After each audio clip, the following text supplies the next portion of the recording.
So the NBA trade season is finally among us, with December 15th coming and going. This now means that about 70 to 80% of the NBA players can officially be moved, in particular the ones that just got done signing deals or transactions that were made during the offseason. They now can be moved to another team. Now, before I go into these hypothetical trades that more than likely won't happen and go into all the rumors that broke over the weekend, huge shout out to the Golden State Warriors for picking up Dennis. Over the weekend, the trade effectively broke down as the Warriors picking up Dennis Schroeder, and in return, the Brooklyn Nets received Anthony Melton and 3 second-round picks, which basically means the Golden State Warriors picked up Schroeder for 3 second-rounders because, for those who may not be aware, the Anthony Melton is dealing with an ACL injury that's going to keep him sidelined for the totality of the year. So, huge pickup. Schroeder actually addresses a lot of the concerns that the Warriors have been dealing with early on this season. He is effectively having his best season of his career, averaging 18 points, 6 to 7 assists with 3 rebounds, and basically career-high shooting splits across the board, especially from behind the arc in the charity stripe. Dennis is a really good on-ball creator, passer, and playmaker, which should take away a lot of the responsibility off of Curry's shoulder, which is something that this team desperately needs, while also keeping the integrity of what this team's true identity is, and that is on the defensive side of the floor. Schroeder is a pest, gives a lot of effort on that end, and so once more, I think they get to keep a lot of that integrity that they can really hang their hat on that side of the floor. So for effectively 3 second-rounders and a player that was not going to participate throughout the rest of the season, I actually do believe that this is a really big pickup for the Warriors, and it's also very revealing for 2 reasons. The first meaning that it is official, and it is more than likely true, that the Brooklyn Nets are going to have an open sale fire on everybody else on that roster, which is news that has been pretty reoccurring throughout the NBA rumor mill for the past handful of months now, so that's not really new, but I guess this really does make it official. But also, I do believe this is revealing for the Golden State Warriors because in my eyes, it's them kind of conceding on this idea that they're probably not going to be able to land a star, even though there are rumors circulating still that they are in the hunt for an upgrade and a star for their roster. I just don't see how any of those things are going to pan out. And a huge reason for this is because of their unwillingness to move off of Kuminga and Andrew Wiggins, which was reported over the last handful of days and is a very key talking point when it comes to the Warriors making realistic transactions that could bolster their roster with a star. Because more than likely the star that they're going to look for will be a Jimmy Butler, Brandon Ingram, or Zach LaVine addition. However, it is very, very difficult, borderline impossible, for them to add this star to their roster unless they move off of Andrew Wiggins, because how much money all 3 of those players are getting paid. Which then brings into question, how valuable are these players truly if you had to cut that deep into your depth? Because I don't think none of those players are worth moving off of 4 to 5 different players. And if you do move Wiggins, who is having a bounce back season, is making around $22 million,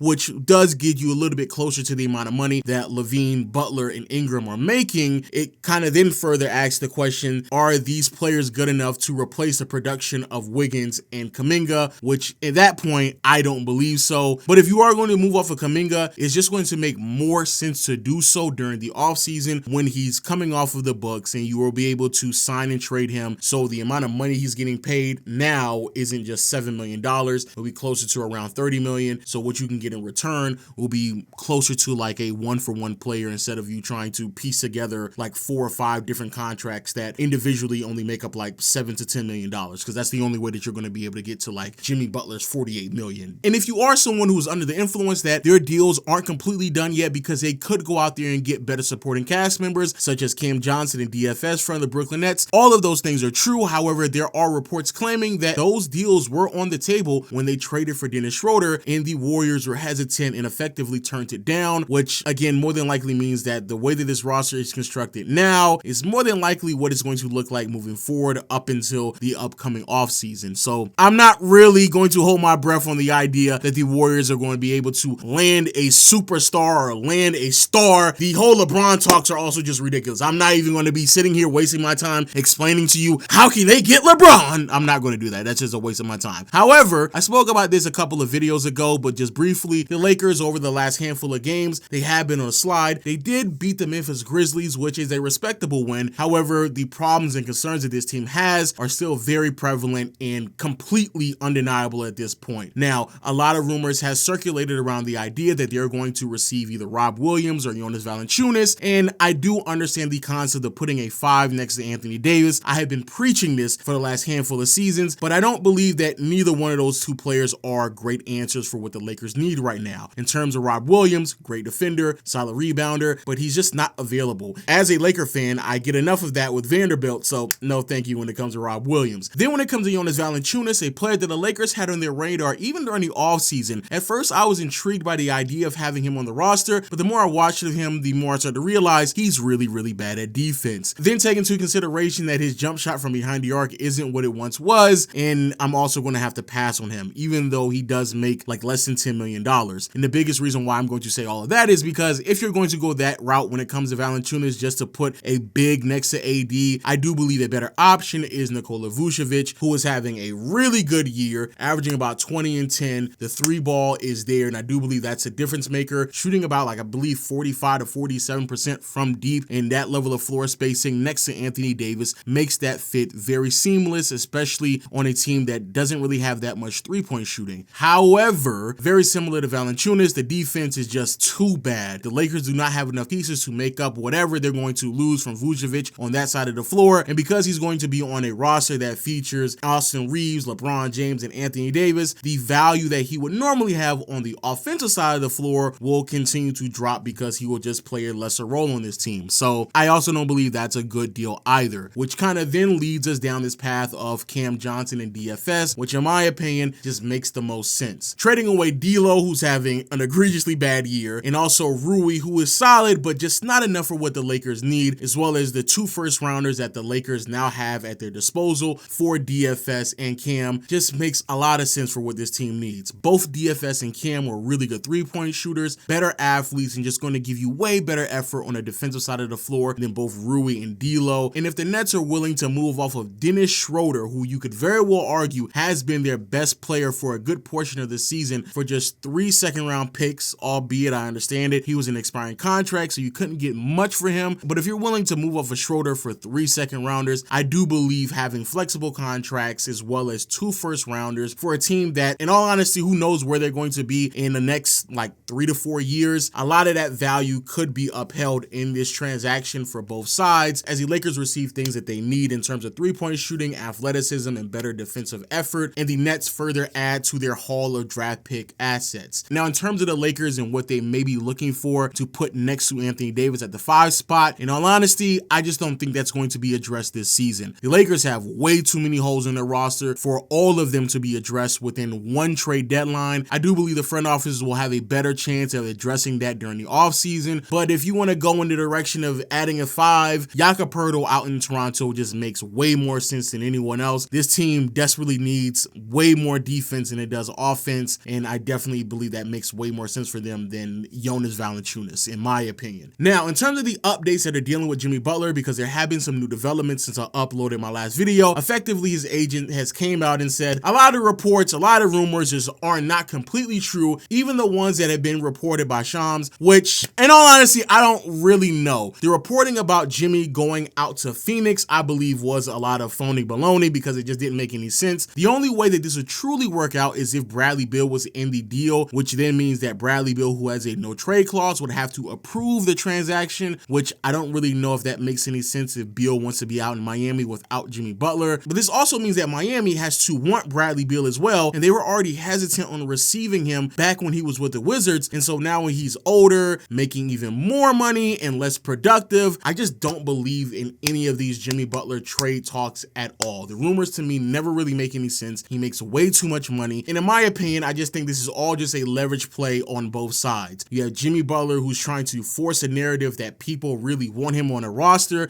so he can get a contract from the Miami Heat, and the Miami Heat front office saying, hey, go find it. If you really believe that people are out there giving us deals or willing to sign you long-term after your contract is up, go find it. Go find it. Go find it. But until then, we just don't believe it at all. As a matter of fact, if you walk and leave and we get nothing in return from you, they don't probably care either. They did the exact same thing with D-Wade. I do believe that they'll stand on all 10 toes to make sure that they don't get screwed out of any transaction that deals with Jimmy Butler, because I do believe that potentially is on the table. Now, speaking on getting screwed by a transaction, that now pivots us to the Minnesota Timberwolves. Now, technically speaking, there aren't any official reports claiming that Minnesota is going to move off of Julius Randle. However, However, I'm just putting a lot of pieces together, connecting all the dots, and coming to the conclusion that the idea of trading Randle just makes the most sense based off of the situation that they find themselves in. The reason why I say this is because we all know why Minnesota moved off of Karl Anthony Towns isn't because of talent, isn't because of fit, it's because of finances. And the reason why they got Julius Randle is because he potentially could come off of the books next year. However, the fit so far this season has been so bad that Minnesota has found themselves way lower in the standings than a lot of people originally anticipated. Now, to be fair to Minnesota, recently they've really turned it around, only lost one game in the last 7,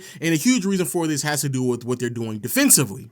In all honesty, that's even more reason to why they should just trade Julius Randle. The value that Randle is supposed to be providing to this team is what they do offensively: shot creator, playmaker, and occasionally a floor spacer and finisher at the basket. However, they have been winning games despite the fact that Randle has been really bad in this aspect of his game over the past 7 games. It's just the fact that defensively they've been so great that Randle can be going through an egregiously bad stretch offensively and they can still win. And I do believe a lot of that can still be duplicated with John Collins, while also providing a little bit more flexibility and a better fit on the offensive side of the floor with his three-point shooting and his athleticism. Now, I don't believe that Collins is a better player, but just a better fit. When you move Julius Randle for John Collins, it now makes the Minnesota Timberwolves below the second tax apron, which is something that they were aiming for all along anyway. I just believe that overall they made this commitment to move off of Towns for Randle for financial flexibility, for the ability to get below the second tax apron. So you might as well commit in that direction anyway and get someone that just better fits what your roster needs, and that's three-point shooting in the front court that features Rudy Gobert and Jaden McDaniels. And finally, the biggest news: apparently there are rumors claiming that the Pelicans are looking to blow it up. They're willing to move off of everyone that's not Herb Jones, Trey Murphy, and Yves Missi. Hopefully I said his name correctly, because I feel like I said it incorrectly last time. But instead of those 3 players, everyone is on the chopping block. Not just BI, not just CJ, but also newly acquired DeJounte Murray and also Zion Williamson. And there are some reports claiming that yes, Zion is on the chopping block and his contract is way more flexible to move because his money is not guaranteed. For those who are unaware why Zion's contract is not guaranteed, I broke it down in this video right here. Probably it'll show on the screen, and I'll make sure it shows up on the screen at the end of the video as well.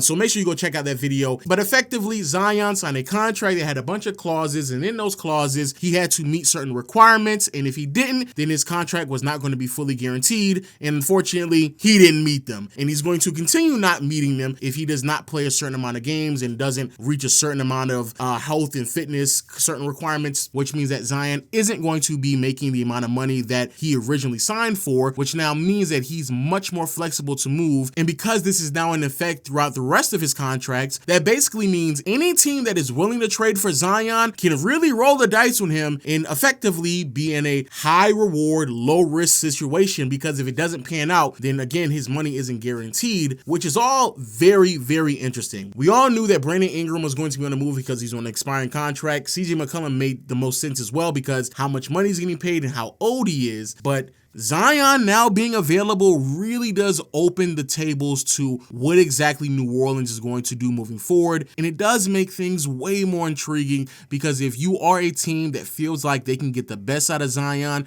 and really expedite the process on where he's supposed to be by putting the right pieces around him, or you just feel like he is the final piece to make your team elevate to a certain standard, then it may be worth kicking the tires to see what you can get out of Zion. Potentially Brooklyn, if they want to move off of that Ben Simmons contract, which makes the most sense. They've been talking about that for the last handful of years now, and this could work out for Brooklyn. They're in New York. Apparently Zion really wants to play in New York, and if you can get the best version of Zion, you can raise his trade stock and just sell him at a much higher price point than New Orleans is able to sell him at right now. So that is a little bit interesting, and also that's a team that has all the time in the world because they're trying to tank now. Another team that I found very interesting are the Charlotte Hornets. They've been needing some type of front court presence that can attack the rim and get to the basket for effectively all of the LaMelo Ball era. So I do believe that is going to be very interesting as well. But right now, I just don't see the team that is that desperate enough to roll the dice on Zion and potentially get nothing in return for him with the amount of money that they would have to move off of to receive him in the first place. So all of that will be very interesting. But hey, with that being said, there's going to be a lot of other trade talks that are going to circulate around the NBA world. Kyle Kuzma apparently is on the chopping block. More Utah Jazz players are also in discussion. Jeremy Grant has been thrown out there as well. So it will be interesting to see how things kind of develop and fold over these next handful of weeks. But like I said in the beginning part of the video, I just don't think a lot of these players are going to be moved because of these new rules and regulations that are in the CBA that is really handicapping a lot of teams